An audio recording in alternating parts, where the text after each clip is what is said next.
Seville, England. St. Petersburg, December 11th, 17. You will rejoice to hear that no disaster has accompanied the commencement of an enterprise which you have regarded with such evil forebodings. I arrived here yesterday, and my first task is to assure my dear sister of my welfare and increasing confidence in the success of my undertaking.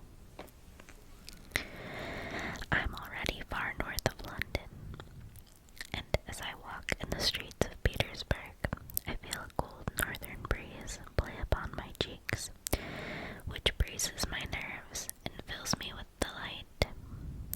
Do you understand this feeling? This breeze, which has traveled from the regions toward which I am advancing, gives me a foretaste of those icy climes. Inspired by this wind of promise, my daydreams become more fervent and vivid. I try in vain to be persuaded that the pole is the seat of frost and desolation. It ever-present itself, to my imagination, is the region of beauty and delight. There, Margaret, the sun is forever visible, its broad disk just skirting the horizon and diffusing a perpetual splendor. There, for with your leave, my sister, I will put some trust in preceding navigators. Their snow and frost are banished, and sailing over a calm sea, we may be wafted to a land surpassing in wonders and in beauty every region.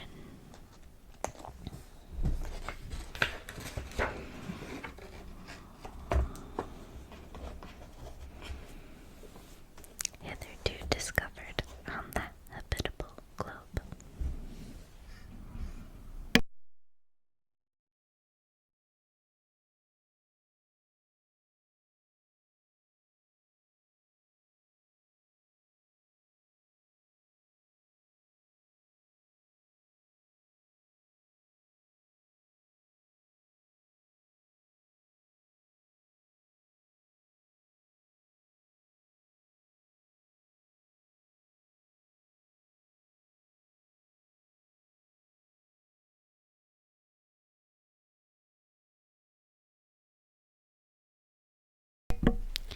Sorry guys, I had to yell at my cat climbing where he's not supposed to be. Its productions and features may be without example, as the phenomena of the heavenly bodies undoubtedly are in those undiscovered solitudes. What may not be expected in a country of eternal light. I may there discover the wondrous power which attracts the needle, and may regulate 1,000 celestial observations that require only this voyage to render their seeming eccentricities consistent forever. I shall satiate my ardent curiosity with the sight of a part of the world never before visited, and may tread a land never before imprinted by the foot of man.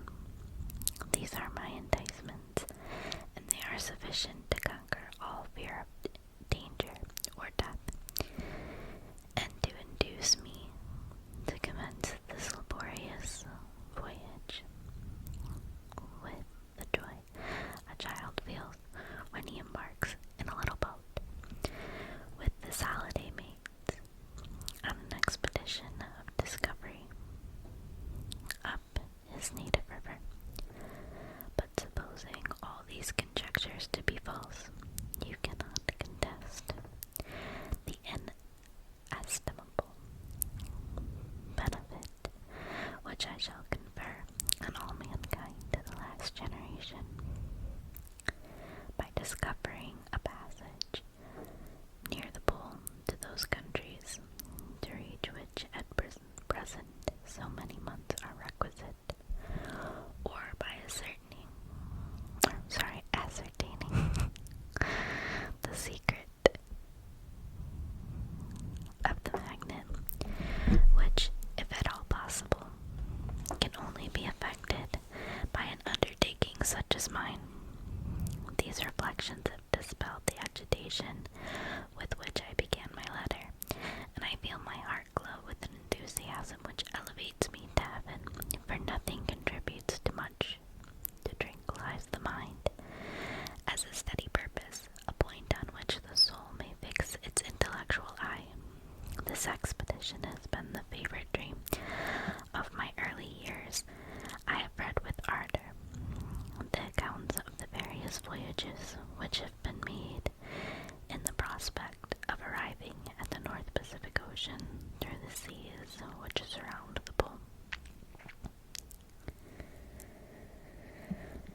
You may remember that a history of all the voyages made for purpose of discovery composed the whole of our good Uncle Thomas's library. My education was neglected, yet I was passionately fond of reading. These volumes were my study day and night, and my familiarity with them increased. That regret which I had felt as a child on learning that my father's dying injunction had forbidden my uncle to allow me to embark in a seafaring life. These visions faded when I perused for the first time those poets, those effusions, entranced my soul and lifted it to heaven. I also became a poet, and for 1 year I lived in a paradise of my own creation. I imagined that I also might obtain a niche in the temple where the names of Homer and Shakespeare are consecrated. You are well acquainted with my failure, and how heavily I bore the disappointment, but just at that time I inherited the fortune of my cousin, and my thoughts were turned into channel of their earlier bent. 6 years have passed since I resolved on my present undertaking.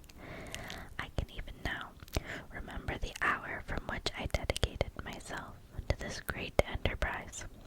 I commenced by inuring my body to hardship.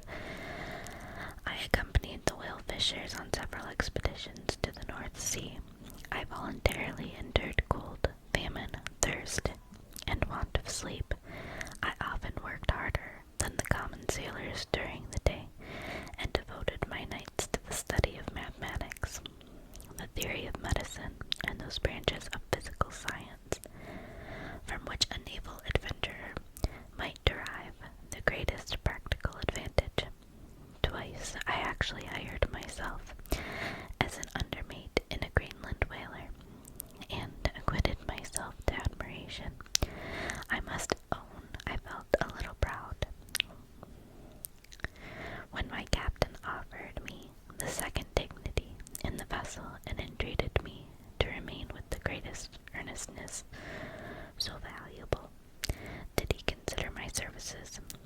And now, dear Margaret, do I not deserve to accomplish some great... 1 second, guys.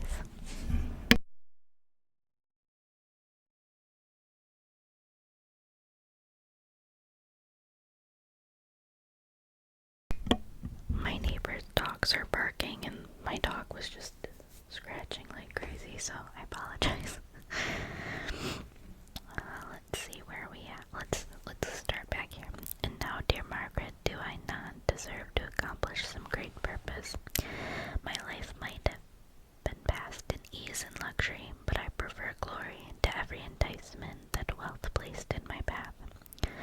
Oh, that some encouraging voice would answer in the affirmative.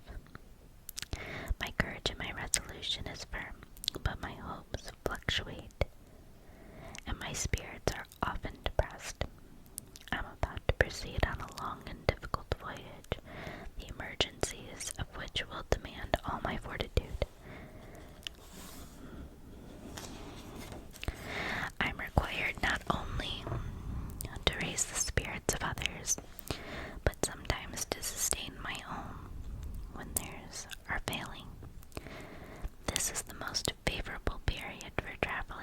militia.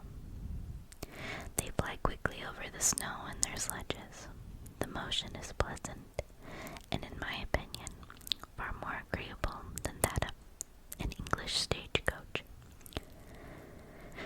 The cold is not excessive if you are wrapped in furs, a dress which I have already adopted, for there is a difference between walking the deck and remaining seated motionless for hours when no exercise prevents the blood from actually freezing in your veins. I have no ambition to lose my life on the post road between St. Petersburg and Archangel. I shall depart for the latter town in a fortnight or 3 weeks, and my intention is to hire a ship there, which can be easily done by paying the insurance for the owner, and to engage as many sailors as I think necessary among those who are accustomed to the whale fishing. I do not intend to sail until the month of June. And when shall I return? Ah, dear sister, how can I answer this question? If I succeed, many, many months, perhaps years, will pass before you and I may meet. If I fail, you will see me again soon, or never. Farewell, my dear, excellent Margaret. Heaven shower down blessings on you and save me, that I may again and again testify my gratitude for all your love and kindness, your affectionate brother, R. Walton. Okay, let's see how long the next chapter is before I start another chapter.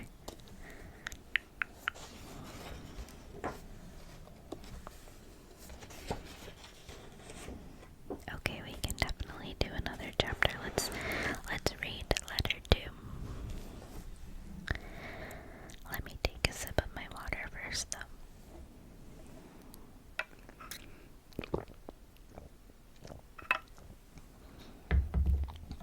Okay. Letter 2 to Mrs. Seville, England, Archangel, March 28th, 17.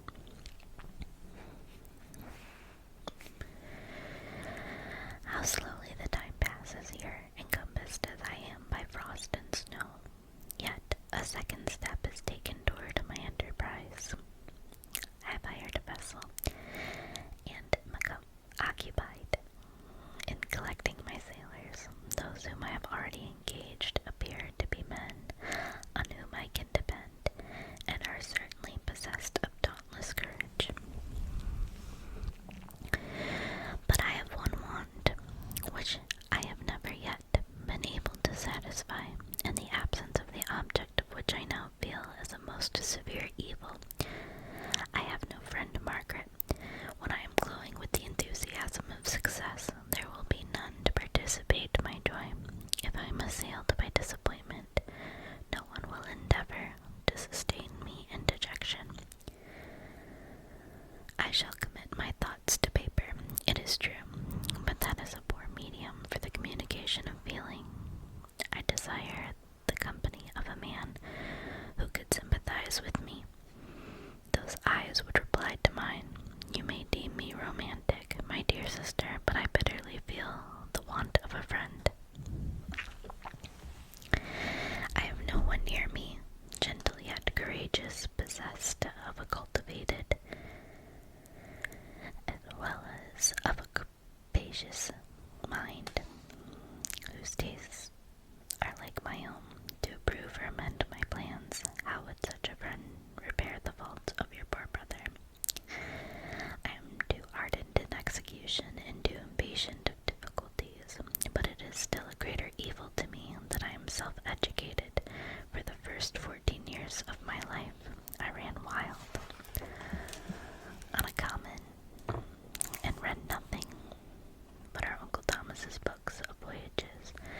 At that age, I became acquainted with the celebrated poets of our own country, but it was only when it had ceased to be in my power to derive its most important benefits from such a conviction that I perceived the necessity of becoming acquainted with more languages than that of my native country.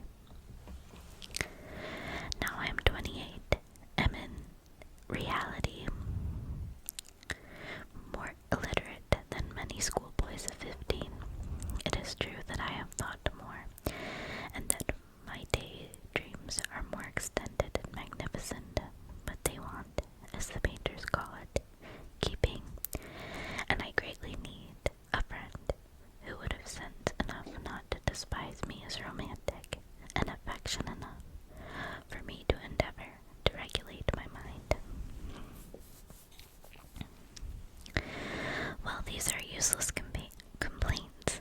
I shall certainly find no friend on the wide ocean, nor even here in Archangel, among merchants and seamen.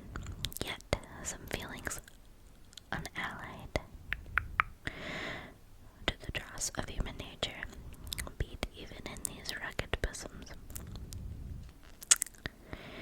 My lieutenant, for instance, is a man of wonderful courage and enterprise. He is madly desirous of glory, or rather, to word my phrase more characteristically, of advancement in his profession. He is an Englishman, and in the midst of national and professional prejudices, unsoftened by cultivation, retains some of the noblest endowments of humanity. I first became acquainted with him on a board of a whale vessel. Finding that he was unemployed in this city, I easily engaged him to assist in my enterprise. The master is a person of an excellent disposition, and is remarkable in the ship for his gentleness and the mildness of his discipline. The circumstances added to his well-known integrity and dauntless courage made me very desirous to engage him. A youth passed in solitude, my best years spent under your gentle and feminine fosterage, has so refined the groundwork of my character that I cannot overcome an intense distaste to the usual brutality exercised on board ship. I have never believed it to be necessary, and when I heard of a mariner equally noted for his kindliness of heart and the respect and obedience paid to him by his crew, I felt myself peculiarly fortunate in being able to secure his services. I heard of him first in rather romantic manner from a lady who owes to him the happiness of her life. This briefly is his story. Some years ago he left a young Russian lady of moderate fortune, and having amassed a considerable sum in prize money, the father of the girl consented to the match. He saw his mistress once before the destined ceremony, but she was bathed in tears, and throwing herself at his feet, entreated him to spare her, confessing at the same time that she loved another, but that he was poor, and that her father would never consent to the union. My generous friend reassured the suppliant, and, on being informed of the name of her lover, instantly abandoned his pursuit. He had already bought a farm with his money, on which he had designed to pass the remainder of his life, but he bestowed the whole on his rival together with the remains of his prize money to purchase stock, and then himself solicited the young woman's father to consent to her marriage with her lover. But the old man decidedly refused, thinking himself bound in honor to my friend, who, when he found the father inexorable, quitted his country, nor returned until he heard that his former mistress was married according to her inclinations. What a noble fellow, you will exclaim. He is so, but then he is wholly uneducated. He is as silent as a Turk, and a kind of ignorant carelessness attends him, which, while it renders his conduct the more astonishing, detracts from the interest and sympathy which otherwise he would command. Yet do not, you can probably hear my cat eating, I'm sorry.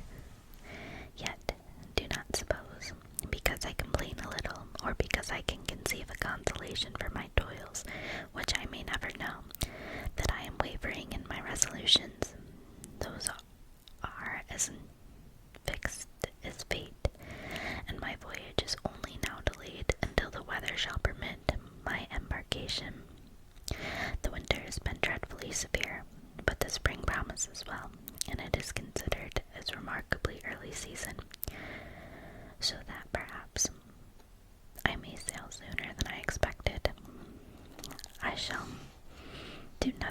Actually, you know me sufficiently to confide in my prudence and considerateness whenever the safety of others is committed to my care. I cannot describe to you my sensations on the near prospect of my undertaking. It is impossible to communicate to you a conception of the trembling sensation, half pleasurable and half fearful, with which I am preparing to depart. I am going to unexplored regions, to the land of mist and snow, but I shall kill no albatross. Therefore, do not be alarmed for my safety. Or if I should come back to you as worn and woeful as the ancient mariner, you will smile at my illusion. But I will disclose a secret. I have often attributed my attachment to my passionate enthusiasm for the dangerous mysteries of ocean, to that production of the most imaginative of modern poets. 1 second, guys.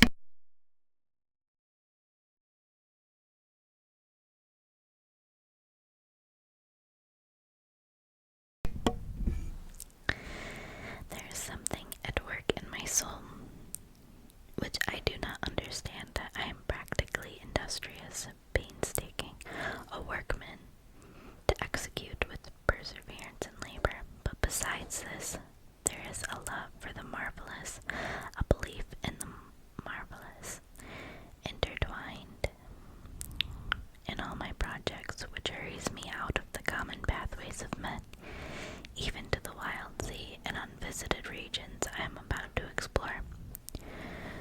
But to return to dear considerations, shall I meet you again, after having traversed immense seas and returned by the most southern cape of Africa and America? I dare not expect such success, yet I cannot bear to look on the reverse of the picture. Continue for the present to write to me by every opportunity.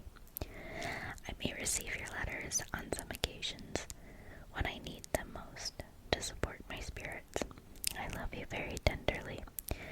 Remember with affection, should you never hear from me again, your affectionate brother, Robert Walton. Oh, let's see. Do we continue on? Yeah, this one's only 2 pages.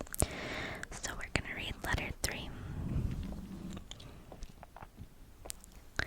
Gotta get another sip of water first, though.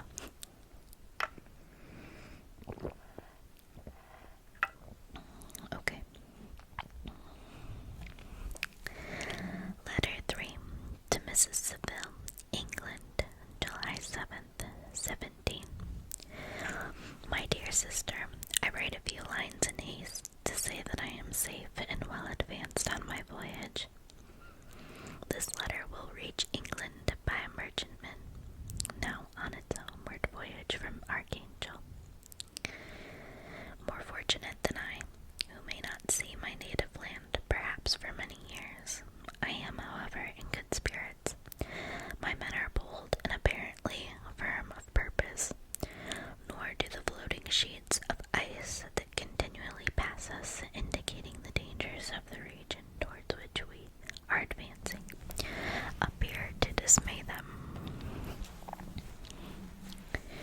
We have already reached a very high latitude, but it is the height of summer, and although not so warm as in England, the southern gales which blow us speedily toward those shores which I so ardently desire to attain, breathe a degree of renovating warmth which I had not expected.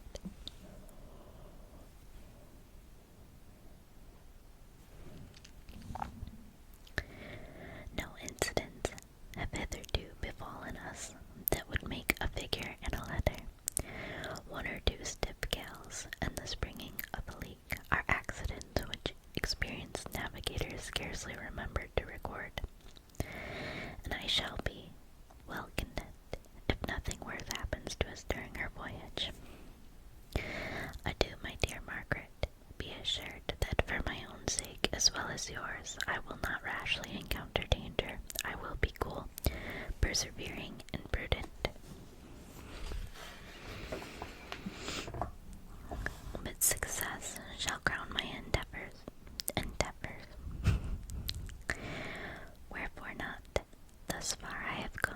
tracing a secure way over the pathless seas, the very stars themselves being witnessed in testimonies of my triumph. Why not still proceed over the untamed yet obedient element? What can stop the determined heart and resolved will of man? My swelling heart involuntarily pours itself out thus, but I must finish. Heaven bless my beloved sister, R.W. Let's see again.